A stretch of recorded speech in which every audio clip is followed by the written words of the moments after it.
Whiteness had to be carefully crafted and given value before it could be used as a tool of domination. Now, we've been talking about whiteness to some extent now, and the reason is because it's the key to understanding blackness. And one cannot understand either of these two concepts without understanding its direct polar opposite. And so understanding the creation of blackness, it goes hand in hand with the creation of whiteness, which is why we're going to such great lengths to cover this subject in detail. And so for us to further understand the creation of whiteness here in America, we're going to be reading from this book right here.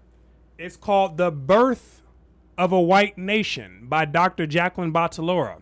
And so let's get in here and turn to page 33, where it says this. The 1681 anti-miscegenation law of Maryland employs an entirely new label to reference a group of people. Now, what's an anti-miscegenation law? It's a law forbidding the marriage between two races of people. Now, as the Iroquois people, we reject the idea of race entirely. But I'm using it in this instance because she's speaking in that term. And so Maryland in 1681, they passed a law that criminalized this act. And in that law, it referenced a new group of people by labeling them white. Let's keep going. This new label was unlike those used in the past, which referenced nationality, religious affiliation, or legal status relative to enslavement or freedom. And that's because in that time, these people were not thinking in terms of race, nationality, and religion, or cultural identity. This is what was more important at that time. Here we go. Bacon's rebellion represented the unification of the masses in Virginia in opposition to Native American people and to the plantation elite and those who governed, who were often one and the same. For the ruling elite, the rebellion revealed the need to divide up the masses and to create ties between a large sector of these people and the elite of the colony. And who were part of the large sector of people? It was the poor English and others of European descent. And so the ruling elite devised a strategy to separate them from the enslaved people, who they called Negroes, of which these two found common cause to unite and cut off the English during Bacon's rebellion. And so the elite, they had to find ways to minimize this unity because they viewed it as a threat. And it was a threat to the objectives that they had for the society that they were shaping. And one of the ways to minimize this threat was to find some way to make these poor, rebellious Europeans feel some sense of common cause with the elite, right? So they could be used as tools to keep the Negro down in the bottom of society. Let's keep reading. This sort of arrangement would be a dramatic change from prevailing social relations that up to and through the rebellion revealed strong ties between and among laborers, whether from Africa, England, or other parts of Europe, which is what we just talked about, and is one of the relations that the elite did not like. There can be little doubt that visible differences between Europeans and Africans facilitated the social divide created between the two, and the reduction of the latter into permanent servitude. Anthropologist Audrey Smedley notes that the visibility of Africans relative to Europeans made it possible to structure the demarcation or the dividing point of permanent slavery solely on the basis of color, which is what we went over in a previous video. The colonial elite exploited the color differences between these people, and they made it the focal point of that society. And they taught the society to interpret everyone with a rich brown skin as people who are of the pit and locked into darkness. And they called these people black, and they said that they had dark skin.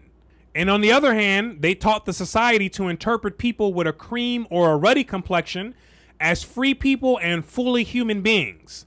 And they called these people white, and they said that they had light skin. And these were the codes they used to alter people's interpretation of reality and create great divisions for the benefit of the elite. Let's keep reading.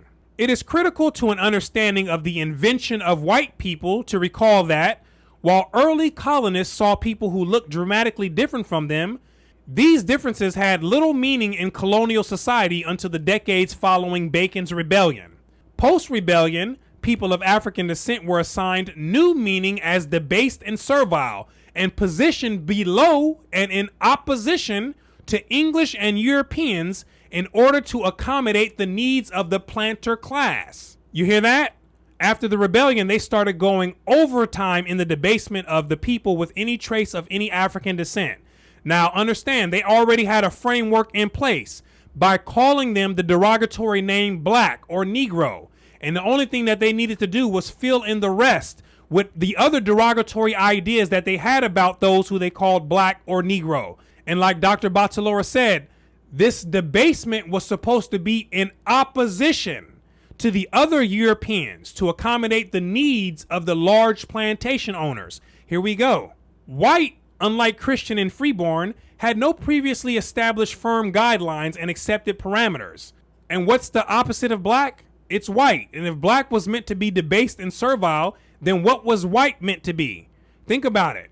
This gave the new category flexibility and is likely a feature of its survival and incredible success. Who was white was by no means clearly established in 1681 and has remained undefined as a matter of law to this day. And the people who fall under this category has changed many times over the centuries. And this is depending on what the people who are controlling the race industry have in mind. Anti-miscegenation law offers insight into an understanding of what courts later termed the common knowledge of whiteness. The Maryland legislators worked to shape the meaning of Englishness such that it functioned to signify freedom and the presumption of certain citizenship rights and privileges. In the eyes of the colonial lawmakers, an English woman could enter into a marriage with an enslaved African man only if she failed to acknowledge her essence as free, even if that essence was temporarily suspended. It is somewhat ironic that under this law, being English as a reflection of being free functioned as a justification for a law that imposed enslavement for one's marital choice. Limiting the freedom of women, however, was nothing new. The Maryland Anti-Miscegenation Law of 1664 reflects not only a constraint upon English women's interactions, but also the imposition of a fragile superiority. The rights and privileges that the law recognized and protected for English and other free people could be lost by certain acts that posed a serious threat to the very meaning of bodies being constructed by law. And the bodies being constructed by law means the value being placed on certain people with specific physical features. The legislation refers to the marriage of an English woman to an enslaved man of African descent as being to the disgrace of our nation. And why was this a disgrace to their nation? Because their nation was to be stratified, with the Europeans who they labeled as white to be at the very top of the society, and the ones who they labeled as black to be at the very bottom, and then everyone else falling in between. And so for an English woman who's supposed to be at the top, for her to mingle and marry with a Negro at the bottom, this is looked at as a disgrace to their society, right? Because it's going against the objectives and the rules. Let's keep going. This description reveals that the legislators viewed the resulting harm as collectively shared. The law goes on to explain that the servitude imposed upon the woman and the children of her marriage was intended to deter English women from entering such shameful matches. And what was stated in that law was that any freeborn English woman or white woman who married a Negro slave was to be also a slave and serve for the duration of her husband's life, and the kids that they had out of that marriage were supposed to go into slavery too. Now, how much of a deterrent do you think this was to know that if you married someone and you had kids with them, that they would go off to be slaves? This probably stopped a whole lot of English women from committing this act. Let's keep going. Within the southern colonies, the social pressure for women to marry was tremendous. In those locations where women were scarce and in great demand, control over marriageable women is apparent. The Maryland Law of 1664 is one example. The law worked to direct the marital choices of English and other freeborn women. The Maryland Law of 1681 reflects the first time in law in the land that would eventually become the United States of America that white was used to reflect a group of people. The enactment represents the invention of the white people in North American law. Now, this is in law. We don't know how long they were plotting behind the scenes and speaking in terms of referencing themselves as white, which I'm assuming to have been many, many years in the making of them talking about this before actually making it legally official. Here we go. The concept of white at that time was not based on an awareness of genetic mutation linked to a race, meaning that it wasn't based on any understanding that their great ancestors were from the continent of Africa as well, and at one time they all had rich brown skin, which gradually changed over time. That's not what the whiteness was based on. Instead, it represented the desires of the elites within the colonies to secure their position by controlling large numbers of laborers and creating access to women. It was a control strategy, and it was a very good one at that. And I can respect the art of what they did, even though they put much of the world in the pit. But when it's viewed from their perspective, it did what it was supposed to do. And like I've said before, you can use knowledge to do terrific things, or you can use it to do terrible things. The choice is yours. Let's keep going. The law provided that freeborn English or white women who entered into marriage with an enslaved man of African descent did so to the satisfaction of their lascivious and lustful desires, and to the disgrace not only of the English, but also many other Christian nations. And so they were labeling this union as being based primarily on a freak show and on solely animal desires and lustful desires. And it was a disgrace to the Christian nation. Now, these are just the justifications. The real intention, the underlying desire, is control, right? Control and power and domination.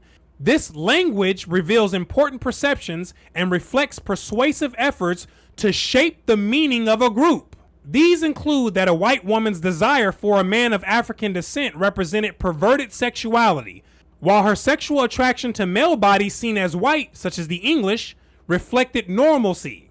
That's how the language revealed the shaping of a group. To use a word like disgrace, that's a very strong word, and it suggests the severity of this action. And when you're looking at it from the elite's perspective, we can clearly see why they were against this union, right? Because it was not in the interest of the goals that they had for that society. Doesn't that make sense? Here we go. The normality conferred by virtue of one's status as English or white was corrupted and turned sexually deviant by the desire to weed those being constructed as other, first enslaved African men, and then simply people of African or Native American descent. The corruption of the individual was perceived as a harm to the group, disgracing the English collectively. The Maryland lawmakers fused biology with morality. Here, criminality was linked not to property damage or physical harm, but to an action that represented a threat to a group's status being constructed in and through law. Here, whiteness is revealed as fragile, requiring a significant protective measure to retain its value.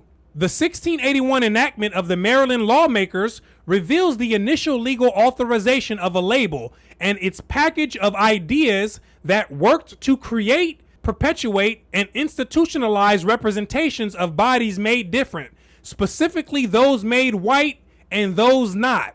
In addition, the law exposes these community standards to be premised on a hierarchical ordering of humanity, one that presupposed the superiority of the English and then expanded it to encompass other whites. Now, what is meant by a community standard? That means the norms and the expectations of the community. And what is meant by presupposed? That means to have some form of assumption from the very beginning. And so she's saying that the law exposes that the English had in their mind a hierarchical ordering of humanity as a community standard, which puts the assumption forth from the very beginning that those labeled as whites were to be the superiors in that hierarchy. Do you see that? Let's keep going.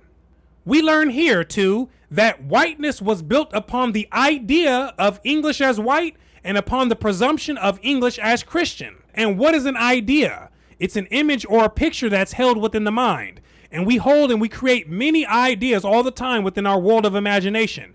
And the ideas that we have hold the blueprint for the world that we create on the physical plane. And so whiteness, it was built up upon the idea that the English were white, and also the idea that whiteness was linked to other ideas such as free, fully human, and also superior. And so with military power and legal force, they were able to translate this idea of the whiteness into a physical reality for a whole bunch of people. Here we go. In these enactments, whiteness indicates those who are deserving of freedoms and privileges denied to others. These assumptions and ideas combined in the invention of the new category of people called whites. For those who are now thinking that the invention of white people and the resulting racial hierarchy that follows are the fault of the damn English, I will caution that such a view of human categorization did not emerge from England and was viewed as peculiar by at least some legal actors there. And we're going to find out what she's talking about right now. Here we go. In England, access to rights and privileges was rooted in wealth, not shades of skin color. It was English leadership within the context of colonial North America that imagined and invented white people. You see that? They imagined and invented white people. I want you to think about that. Think real hard about that. And this here is a very touchy subject for a lot of people who identify as white.